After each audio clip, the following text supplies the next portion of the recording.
안녕하세요. 지적 호기심 가득한 여러분. 오늘 이 지적 여정에 오신 것을 환영합니다.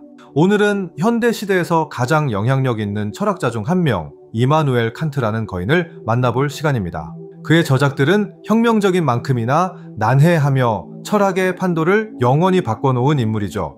그의 영향력은 너무나 깊어서 철학은 종종 칸트 이전과 칸트 이후로 나뉜다고 말할 정도입니다. 칸트는 단순히 새로운 아이디어만을 제시한 것이 아닙니다.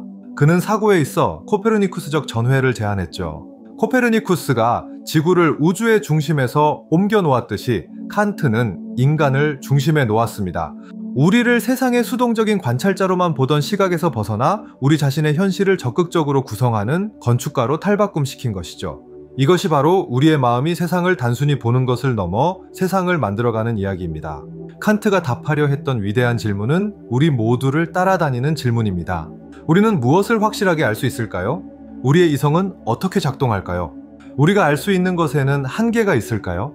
만약 있다면 그 너머에는 무엇이 있을까요? 그렇다면 우리는 무엇을 해야 하는지 어떻게 알 수 있을까요? 오늘 우리는 이 질문들과 칸트가 우리에게 남긴 답변들을 해체해 볼 것입니다. 시작하기 전에 잠깐 말씀드릴 것이 있습니다. 이 이야기에 생명을 불어넣기 위해 여러분이 보시는 이미지들은 인공지능 도구를 사용하여 생성되었습니다. 이것들을 하나의 캔버스라고 생각해 주세요. 우리가 전달하려는 생각과 분위기를 시각적으로 보여주는 방식입니다. 항상 글자 그대로의 표현은 아니겠지만 여러분이 저와 함께 상상력을 펼칠 수 있도록 돕는 시각적 동반자 역할을 할 것입니다. 진심으로 즐겨주시길 바랍니다. 이 혁명을 이해하기 위해 먼저 그 사람을 이해해 봅시다. 이마누엘 칸트는 1724년 프로이센의 코에니히스베르크에서 태어났습니다. 이 도시는 오늘날의 칼리닝그라드죠. 그리고 그는 아주 특이한 것으로 유명한데 거의 평생을 그곳을 떠나지 않았다는 것입니다. 그의 삶은 시계처럼 정확하고 체계적이어서 이웃들이 매일 산책하는 그의 모습을 보고 시계를 맞췄다고 할 정도였습니다. 하지만 이 조용한 삶 속에는 끊임없이 탐구하고 급진적인 사상을 가진 정신이 숨어 있었습니다. 칸트는 인간 이성에 대한 엄청난 신뢰가 넘쳐났던 계몽주의 시대의 정점에 살았습니다. 하지만 당시 철학은 지식을 이해하는 두 가지 방식 사이에 치열한 논쟁, 즉 일대 격전, 지산에 갇혀 있었습니다. 한쪽에는 합리론자들이 있었고 다른 한쪽에는 경험론자들이 있었죠. 칸트는 이 두 진영을 모두 잘 알고 있었습니다. 르네 데카르트나 고트프리트 라이프니츠 같은 합리론자들은 참된 지식이 순수 이성에서 나온다고 믿었습니다. 그들은 우리가 논리의 원리나 수학처럼 외부 세계에서 배울 필요가 없는 어떤 선천적 관념을 가지고 태어난다고 주장했습니다. 그들에게 감각은 기만적이며 오직 논리적 연역만이 우리에게 확실성을 준다고 보았죠. 존 로크나 데이비드 휴մ 같은 경험론자들은 정반대로 주장했습니다. 그들은 우리가 타블라 라사, 즉 백지 상태로 태어난다고 말했습니다. 우리가 아는 모든 것은, 정말 모든 것은 경험에서, 즉 우리가 보고 듣고 느끼는 것에서 온다는 것이죠. 선천적 관념은 없으며 오직 우리 마음이 연관짓고 결합하는 감각 인상만이 존재한다고 보았습니다. 문제는 데이비드 휴미라는 탁월한 철학자에 의해 극단으로 치달은 경험론이 우리를 막다른 골목으로 이끌었다는 것입니다. 휴은 모든 지식이 경험에서 온다면 인과성과 같은 근본적인 개념을 확실히 알 수 없다고 주장했습니다.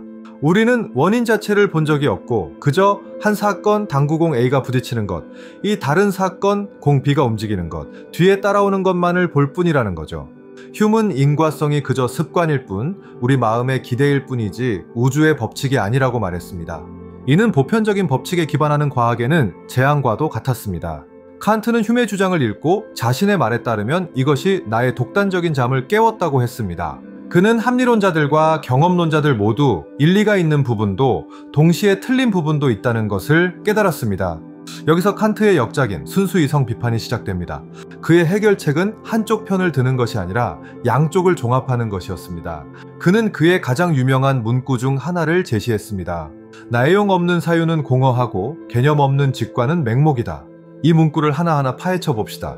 이것이 모든 것의 핵심이니까요. 칸트가 말하고자 하는 바는 우리에게 이 두 가지 모두 필요하다는 것입니다. 개념 없는 직관은 맹목이다. 이것은 경험론자들을 향한 말이죠.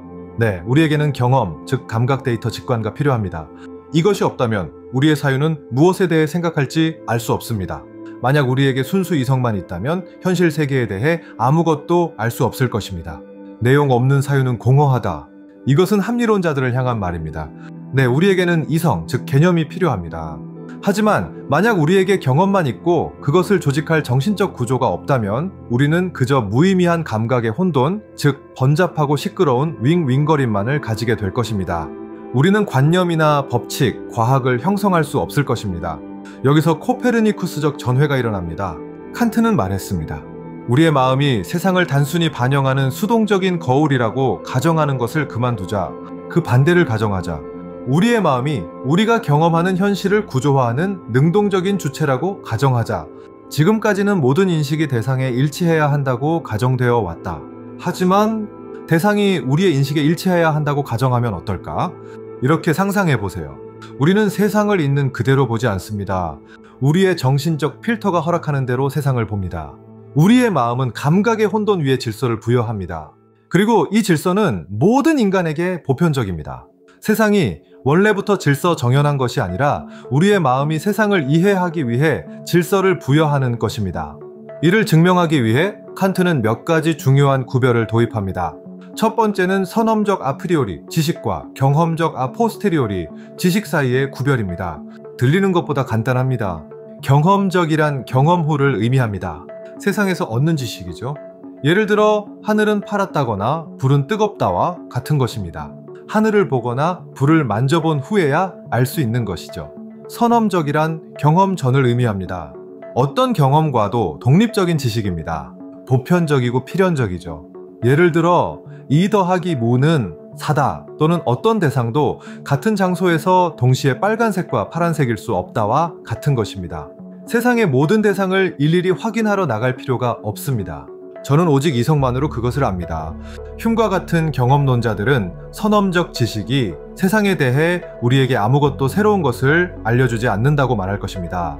단지 우리의 관념들이 어떻게 관련되어 있는지를 말해줄 뿐이라고요. 합리론자들은 그것만이 유일한 참된 지식이라고 말할 것입니다. 칸트는 늘 그렇듯이 중간길을 찾습니다. 그리고 이를 위해 또 다른 구별을 추가합니다. 이것은 분석 판단과 종합 판단 사이의 구별입니다. 분석 판단은 주어 안에 이미 수로가 포함되어 있는 판단입니다. 그것은 동어 반복이며 정의에 의한 진리입니다. 예를 들어 모든 독신남은 미혼이다와 같습니다. 미혼이라는 개념은 이미 독신남이라는 개념 안에 포함되어 있죠. 새로운 정보를 추가하지 않습니다. 반면에 종합 판단은 수로가 주어에 새로운 정보를 추가하는 판단입니다. 종합적 신테틱이라는 말은 종합 신테시스, 즉 여러 가지를 합치는 것에서 유래합니다. 예를 들어 고양이가 양탄자 위에 있다와 같습니다. 양탄자 위에 있다는 개념은 고양이라는 개념 안에 포함되어 있지 않습니다. 이 판단은 세상에 대해 우리에게 새로운 것을 알려줍니다. 이제 이 범주들을 교차시켜 봅시다. 선험적 분석 판단은 명백합니다. 삼각형은 3개의 각을 가진다와 같은 논리적 진리들이죠. 그것들은 보편적이지만 선험적, 우리에게 아무것도 새로운 것을 말해주지 않습니다. 분석적. 합리론자들은 이것들에 의존했습니다. 경험적 종합 판단 역시 명백합니다. 그것들은 경험적 사실들입니다. 펜이 책상 위에 있다와 같은 것이죠. 그것들은 우리에게 새로운 것을 말해주지만 종합적, 오직 경험을 통해서만 알 수 있습니다. 경험적. 경험론자들은 이것들에 의존했습니다. 그리고 바로 여기서 흉은 우리를 공영에 빠뜨렸습니다. 흉과 경험론자들은 모든 종합 판단, 즉 정보를 추가하는 모든 지식은 반드시 경험적이어야 한다고 말했습니다. 그것은 경험에서 와야만 한다는 것이죠.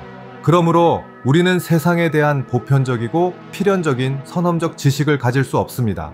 과학은 흔들렸습니다. 하지만 칸트는 100만 불짜리 질문, 즉 그의 모든 비판의 기초가 되는 질문을 던집니다. 선험적 종합 판단이 가능한가? 다시 말해, 우리는 보편적이고 필연적이며 선험적 동시에 세상에 대해 새로운 것을 알려주는 종합적 지식을 가질 수 있을까? 칸트의 답변은 단호한 예입니다. 그리고 그는 우리가 이미 그것들을 사용하고 있다고 말합니다. 수학의 완벽한 예시죠? 7 더하기 5는 10이라는 명제를 생각해 봅시다. 이 판단은 선험적입니다. 저는 이것이 사실이라는 것을 알기 위해 7개의 사과와 5개의 사과를 매번 가져와 셀 필요가 없습니다. 그것은 보편적인 진리입니다. 하지만 그것은 또한 종합적입니다. 10이라는 개념은 7 더하기 5라는 개념 안에 포함되어 있지 않습니다. 7 더하기 5는 두 숫자의 결합입니다. 이 튜브는 그 연산에서 생겨나는 완전히 새로운 개념입니다. 수학은 우리의 지식을 확장합니다. 그것은 단지 정의가 아닙니다. 기하학 직선은 두 점 사이의 최단거리다 과 물리학의 원리, 모든 사건에는 원인이 있다 또 마찬가지입니다. 그렇다면 새로운 질문은 이것입니다. 이러한 선험적 종합 판단은 어떻게 가능한가? 그것이 경험에서 오지 않는다면 어디서 오는가? 그리고 여기서 칸트는 그의 비장의 카드를 꺼냅니다. 그것들은 우리 마음 자체의 구조에서 옵니다. 그것들은 외부 세계의 속성이 아니라 우리 마음이 외부 세계를 구성하는 데 사용하는 규칙들입니다. 칸트는 이를 설명하기 위해 그의 비판을 두 개의 큰 부분으로 나눕니다. 첫 번째는 선험적 감성론입니다. 여기서 감성론 에스테티카는 아름다움을 의미하는 것이 아니라 그리스어 아이스테시스, 아이테시스, 즉 감각 또는 지각을 의미합니다. 그것은 우리가 세상을 어떻게 지각하는지에 대한 연구입니다. 칸트는 우리가 받는 모든 감각에 우리가 의식하기 전부터 적용하는 두 가지 순수 직관 형식, 즉 두 가지 근본적인 필터가 있다고 주장합니다. 이 두 필터는 바로 공간과 시간입니다. 공간에 대해 생각해 봅시다. 우리는 공간을 다른 어떤 대상처럼 지각하지 않습니다. 우리는 공간을 볼 수 없습니다. 오히려 공간은 우리가 어떤 대상을 볼 수 있게 하는 조건입니다. 그것은 우리의 외부 지각의 운영체제와 같습니다. 우리는 공간 밖의 대상을 상상할 수 없습니다. 그것은 우리 마음이 부과하는 선험적 직관입니다. 그렇기 때문에 기하학은 선험적 종합 판단입니다. 기하학의 공리들은 실제 세계에 대한 것이 아니라 우리 마음의 구조인 공간의 속성에 대한 것입니다. 우리 마음이 3D로 경험을 구성하기 때문에 기하학의 법칙들, 그 정신적 공간의 법칙들은 우리의 모든 경험에 보편적으로 적용됩니다. 두 번째 필터는 시간입니다. 시간은 내적 직관의 형식입니다. 우리가 공간 없이는 외부 대상을 지각할 수 없듯이 시간 없이는 우리 자신의 생각이나 감정을 지각할 수 없습니다. 우리가 내부적으로든 외부적으로든 경험하는 모든 것은 어떤 순서, 즉 이전과 이후의 흐름 속에서 경험됩니다. 시간은 산술의 선험적 조건입니다. 숫자의 개념은 계승, 즉 시간 속에서 하나를 그리고 또 다른 하나를 더하는 것에 기반합니다. 7 더하기 5는 12가 선험적 진리인 이유는 그것이 우리 의식의 근본적인 구조인 시간적 계승의 규칙에 기반하기 때문입니다. 자, 이것이 칸트 답변의 첫 번째 부분입니다. 세상에 가공되지 않은 데이터가 우리에게 도착하지만 직관, 우리가 그것을 지각할 수 있도록 우리 마음은 공간과 시간이라는 선험적 형식을 통해 그것들을 걸러내거나 형태를 부여합니다. 우리는 더 이상 세상을 그 자체로 보는 것이 아니라 우리의 감성이 조직한 대로 세상을 보고 있는 것입니다. 하지만 이것만으로는 충분하지 않습니다. 공간과 시간 속에 있는 대상을 보는 것과 그것들을 이해하는 것은 다릅니다. 칸트가 말했듯이 개념 없는 직관은 맹목이다. 우리는 그저 무의미한 이미지들의 연속만을 가질 것입니다. 우리는 두 번째 단계가 필요합니다. 바로 오성입니다. 여기에 비판의 두 번째 큰 부분인 선험적 분석론이 등장합니다. 감성론이 감성 우리가 어떻게 지각하는가를 다루었다면 분석론은 오성 우리가 어떻게 생각하는가를 다룹니다. 칸트는 공간과 시간이라는 필터 외에도 우리 마음에는 일련의 순수 개념 또는 범주가 있다고 주장합니다. 범주들은 오성이 우리의 다양한 지각들을 통일하고 그것들을 지식으로 전환하기 위해 사용하는 선험적 도구입니다. 그것들은 우리가 어떤 대상에 대해서든 생각하기 위해 필요한 가장 기본적인 개념들입니다. 그것들은 우리 정신적 운영체제의 마스터 폴더와 같습니다. 칸트는 12가지 범주를 식별했지만 우리가 그것들을 모두 외울 필요는 없습니다. 중요한 것은 개념 자체입니다. 여기에는 단일성, 대상을 하나로 보는 것, 다수성, 많은 대상을 보는 것, 실체성, 사과가 익어가듯이 대상의 속성이 변해도 그 대상이 동일한 것으로 남아있다는 생각과 모든 것 중에서 가장 중요한 인과성과 같은 관념들이 포함됩니다. 여기에 휴에 대한 칸트의 빛나는 답변이 있습니다. 휴는 우리가 인과성을 경험할 수 없다고 말했습니다. 칸트는 말합니다. 맞습니다. 우리는 그것을 경험하지 않습니다. 그것은 경험적인 것이 아닙니다. 인과성은 오성의 선험적 범주입니다. 우리는 세상에서 그것을 발견하는 것이 아니라 세상에 그것을 부여하는 것입니다. 우리 마음은 원인을 찾도록 프로그램되어 있습니다. 우리는 세상을 인과관계의 관점에서 보지 않을 수 없습니다. 그것은 우리의 오성이 세상의 의미를 갖도록 지각에 부과하는 규칙 중 하나입니다. 그렇기 때문에 과학인과 법칙을 찾는 과학이 가능한 것입니다. 과학은 세상 그 자체의 법칙을 발견하는 것이 아니라 세상에 대한 우리의 경험의 법칙을 발견하는 것입니다. 이 종합은 비판의 정점입니다. 인간의 지식은 협력의 결과입니다. 경험론은 우리에게 가공되지 않은 재료를 제공하고 이성 합리론은 그 재료를 정리할 구조, 공간, 시간, 범주를 제공합니다. 인간의 마음이 자연의 법칙을 부여한다. 이는 그 자체로서의 자연이 아니라 우리가 경험하는 자연의 법칙을 부여하는 것입니다. 하지만 이 혁명에는 대가가 따릅니다. 그것도 엄청난 대가죠. 우리가 아는 모든 것이 우리 마음에 의해 걸러진 세상이라면 실제 세상은 어떻게 될까요? 우리와는 독립적으로 존재하는 세상은요? 칸트는 여기서 그의 가장 유명하고 종종 오해받는 구별을 도입합니다. 바로 현상과 물자체 사이의 구별입니다. 현상, 그리스어 파이노메논, 즉 나타나는 것에서 유래은 우리에게 나타나는 그대로의 세상입니다. 그것은 우리의 경험의 세계이며 이미 공간, 시간, 그리고 범주에 의해 구조화된 세상입니다. 그것은 과학의 세계이자 우리가 알 수 있는 세상입니다. 우리가 보고 만지고 연구하는 모든 대상은 현상입니다. 물 자체, 그리스어 누메논, 즉 사유되는 것에서 유래는 그 자체로서의 사물, 독일어 다띵 안시치입니다. 그것은 우리 마음과 우리의 필터와 완전히 독립적인 있을 수 있는 그대로의 현실입니다. 그것은 이런 질문에 대한 답입니다. 우리가 세상을 보지 않을 때 세상은 어떤 모습일까? 우리가 필터링하기 전의 원자재는 무엇일까? 그리고 여기서 칸트의 결정타가 나옵니다. 답은 모른다는 것입니다. 그리고 우리는 모를 뿐만 아니라 절대 알 수 없을 것입니다. 그것은 인간 이성의 근본적인 한계입니다. 우리의 범주 인과성 실체성은 오직 현상세계, 즉 경험의 세계에만 적용됩니다. 물 자체를 알기 위해 그것들을 사용하려 하는 것은 수프를 마시기 위해 포크를 사용하려는 것과 같습니다. 칸트는 물 자체가 존재하지 않는다라고 말하는 것이 아닙니다. 오히려 존재해야만 합니다. 우리 마음이 처리하는 가공되지 않은 데이터를 우리에게 보내는 무언가가 저밖에 있어야 합니다. 하지만 우리는 그것에 대한 지식을 가질 수 없습니다. 우리는 그것을 한계 개념으로만 사유할 수 있을 뿐입니다. 그것은 우리 지도의 경계입니다. 이것은 거대한 함의를 가집니다. 전통 형이상학의 큰 질문들은 어떻게 될까요? 신, 영혼, 자유는 어떻게 될까요? 이것들은 우리가 공간과 시간 속에서 경험할 수 있는 것들이 아닙니다. 그것들은 물자체적인 개념들입니다. 그것들은 현상세계 너머에 있습니다. 칸트는 순수이성, 즉 이론이성이 신의 존재, 영혼의 불멸성 또는 자유의지를 증명하거나 반박할 수 없다고 결론 내립니다.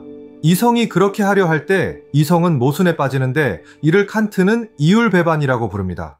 이성은 제 도구 범주를 적용할 수 없는 곳에 적용하려 하기 때문에 무한 루프에 빠지는 것이죠. 이것은 우울하게 들릴 수도 있습니다. 칸트가 형이상학을 파괴했는가? 종교를 파괴했는가? 아닙니다. 칸트는 신념을 위한 공간을 확보하기 위해 지식을 제한해야만 했다고 말할 것입니다. 과학적 이성이 이러한 것들에 대해 판단할 수 없다는 것을 보여줌으로써 그는 그것들을 보호합니다.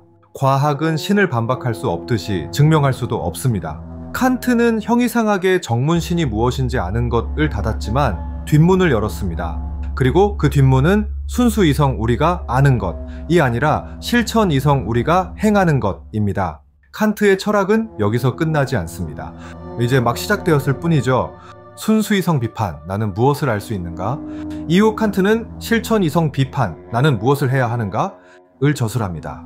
지식의 한계를 설정한 후 이제 그는 도덕성을 위한 똑같이 견고하고 보편적인 토대를 찾습니다.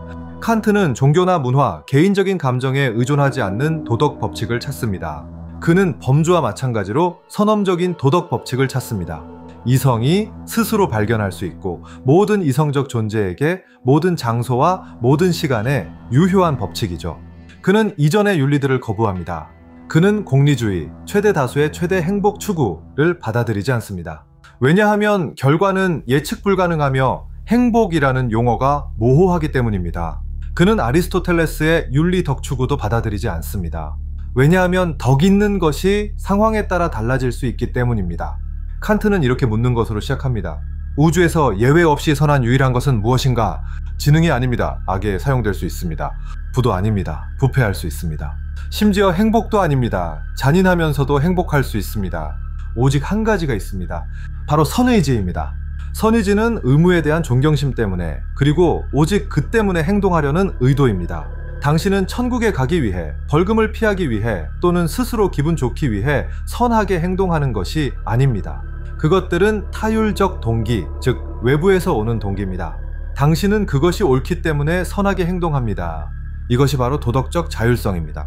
나쁜 평판을 얻지 않기 위해 아이에게 정확한 거스름돈을 주는 가게 주인은 의무에 합치하는 행동을 하지만 의무 때문에 행동하는 것은 아닙니다.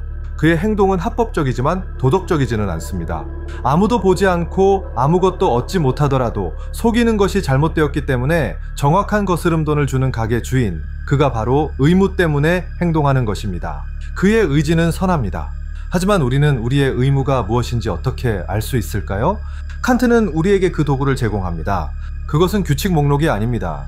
그것은 그가 정언명령이라고 부르는 시험, 즉 필터입니다.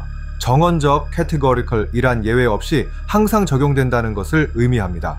명령, 임페라티보이란 이성의 명령이라는 것을 의미합니다.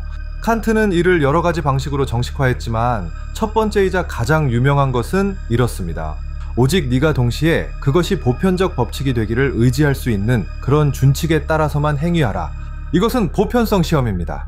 무엇인가를 하기 전에 스스로에게 물어보세요. 모든 사람이 이렇게 한다면 어떻게 될까? 예를 들어 봅시다. 공영에서 벗어나기 위해 거짓말을 할 수 있을까? 이 시험을 사용해 봅시다. 나의 준칙은 이럴 것입니다. 나는 내게 이득이 될 때 거짓말을 할 것이다. 이것이 보편적 법칙이 되기를 의지할 수 있을까? 모든 사람이 자기에게 이득이 될 때 거짓말을 하기를 바랄 수 있을까? 아닙니다. 왜냐하면 모든 사람이 거짓말을 한다면 신뢰는 파괴될 것이고 진실이라는 개념 자체도 의미를 잃을 것이며 아무도 나를 믿지 않을 것이기 때문에 나 자신의 거짓말도 통하지 않을 것입니다. 그 준칙은 자기 파괴적입니다. 그것은 비합리적입니다. 그러므로 거짓말은 도덕적으로 잘못된 것입니다. 그것이 고통을 주기 때문이 아니라 때로는 선의의 거짓말이 도움이 되기도 하지만 그것이 보편적 법칙이 되기를 의지하는 것이 논리적으로 모순되기 때문입니다. 칸트에게 의무는 합리적인 의무입니다. 정언명령의 두 번째 정식화는 많은 이들에게 훨씬 더 강력하며 현대 인권의 기초가 되었습니다. 네오 자신의 인격 안에서든 다른 어떤 사람의 인격 안에서든 인간성을 언제나 동시에 목적으로 대하고 결코 한갓 수단으로만 대하지 않도록 그렇게 행위하라. 이것은 심오한 의미를 가집니다. 이는 모든 이성적 존재가 가격이 아닌 본래적 가치, 즉 존엄성을 가진다는 것을 의미합니다. 우리는 사람을 이용할 수 없습니다.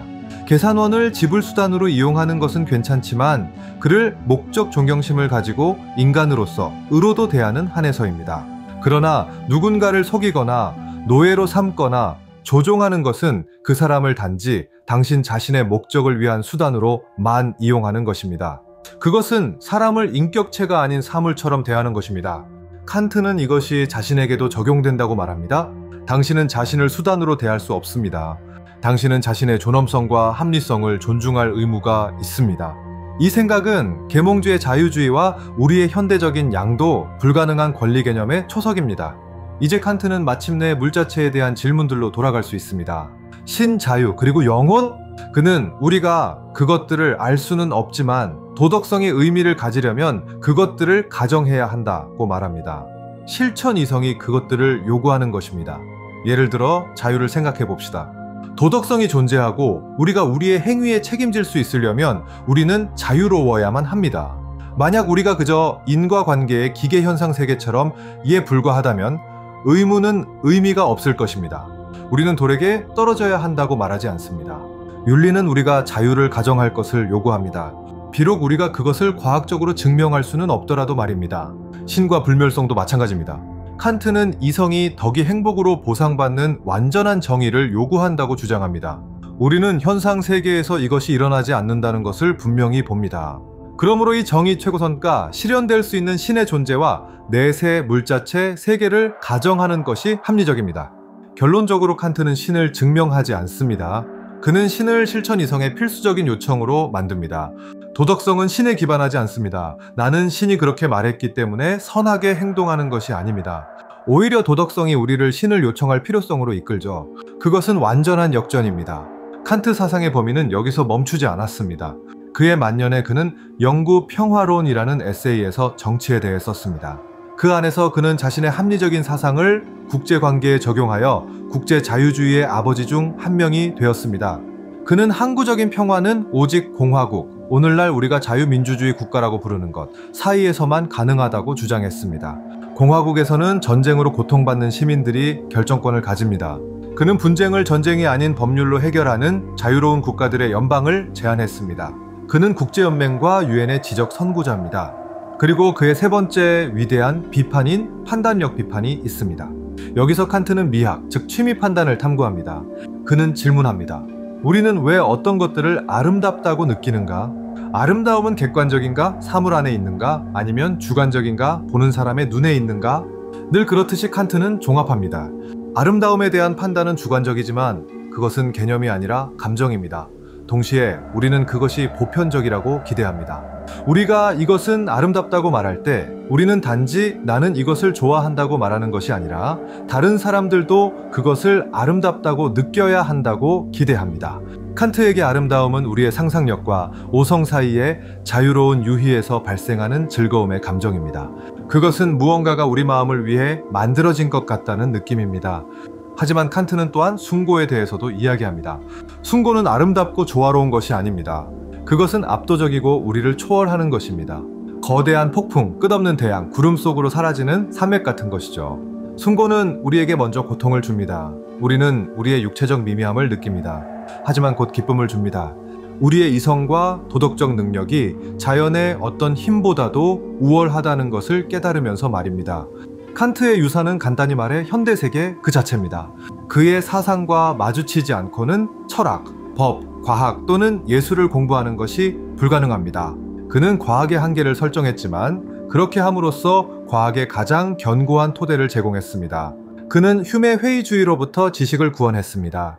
그는 인간 존엄성과 이성의 윤리를 확립하여 보편적 인권의 기초를 마련했습니다. 현실의 능동적 구성자로서의 마음에 대한 그의 생각은 모든 독일 관념론 헤겔, 피히테의 문을 열었고 나중에는 현상학과 실존주의로 이어졌습니다. 심지어 뇌의 선천적 구조를 연구하는 현대 인지과학조차도 깊이 칸트적입니다. 칸트는 어렵습니다. 비판을 읽는 것은 마치 산을 오르는 것과 같습니다.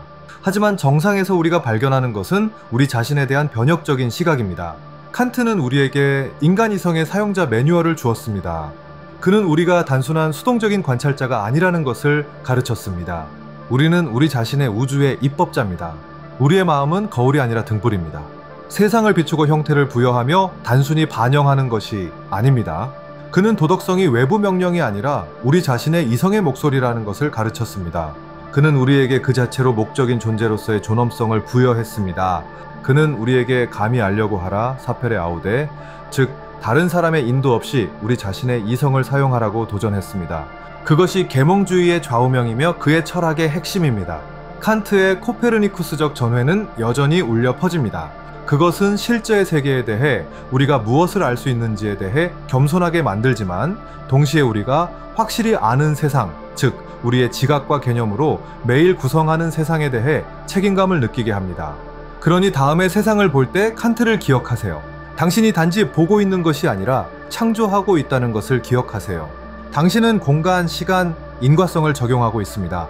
당신은 아주 현실적인 의미에서 당신 자신의 현실의 건축가인 셈입니다. 칸트의 철학은 지적 성숙을 향한 부름입니다. 우리의 지식과 행동에 대한 책임을 질 것을 요구하는 부름이죠. 그것은 방대한 사상 체계이지만 그 간단하고 급진적인 아이디어에 기반합니다. 우주의 중심은 저 밖에 있지 않습니다. 그것은 여기 인간 이성의 구조 안에 있습니다. 우리는 긴 길을 걸어왔습니다. 코에니스베르크의 시계처럼 정확했던 남자로부터 지식의 한계와 도덕적 의무의 핵심까지, 우리는 칸트가 어떻게 과학을 회의주의로부터 구원하고 도덕을 단순한 전통으로부터 구해냈는지 보았습니다. 칸트를 이해하는 것은 쉽지 않으며 이 여정은 단지 서론일 뿐입니다. 그의 비판 각각은 그 자체로 깊이 있는 분석을 받을 가치가 있습니다. 하지만 이 전반적인 지도가 그의 프로젝트의 거대함과 그의 지적 건축물의 아름다움을 감상할 수 있는 도구를 제공했기를 바랍니다. 다음에 도덕적 딜레마에 직면할 때 정언명령을 생각해 보세요. 당신의 행동이 보편적 법칙이 되기를 의지할 수 있습니까? 당신은 다른 사람들과 당신 자신을 수단으로만 대하지 않고 목적으로 대하고 있습니까? 그리고 다음에 별을 바라보며 우주에 압도될 때 칸트를 기억하세요. 그에 따르면 그의 마음을 경이로움으로 가득 채웠던 두 가지가 있었습니다. 나의 위에 별이 빛나는 하늘과 내 안의 도덕률. 외부 우주와 이성의 내부 우주, 이 둘은 그에게 무한한 경이로움의 원천이었습니다. 하나는 우리의 육체적 미미함을 보여주고 다른 하나는 우리의 도덕적 위대함을 보여줍니다. 그리고 그 이중성, 그 종합 속에 인간 존재의 본질이 놓여 있습니다. 이 지적 여정에 함께 해주셔서 감사합니다. 쉬운 주제는 아니었을 텐데 여기까지 오셨다면 여러분의 호기심과 인내심에 진심으로 박수를 보냅니다. 이러한 사상의 거인들을 탐구하는 것은 우리를 풍요롭게 하고 도전하게 만드는 값진 경험입니다. 철학은 우리에게 쉬운 답을 주기 위한 것이 아니라 더 나은 질문을 하도록 돕기 위한 것입니다. 그리고 칸트는 의심할 여지 없이 누구보다도 더 나은 질문을 하도록 우리를 가르쳤습니다. 그는 우리 자신의 이성의 한계에 대해 질문하도록 우리를 가르쳤습니다. 이 분석이 마음에 드셨다면 채널 구독을 부탁드립니다. 우리는 철학, 사회학, 인문학의 가장 깊은 아이디어들을 항상 엄밀하고 열정적으로 탐구해 나갈 것입니다. 발견할 거인들이 아직도 많습니다. 댓글로 여러분의 생각을 듣고 싶습니다. 칸트의 어떤 아이디어가 여러분에게 가장 큰 영향을 주었나요? 코페르니쿠스적 전회인가요? 현상과 물자체인가요? 아니면 정언명령인가요? 토론은 우리의 이해를 풍부하게 합니다. 기억하세요. 감히 알려고 하세요. 스스로 생각할 용기를 가지세요.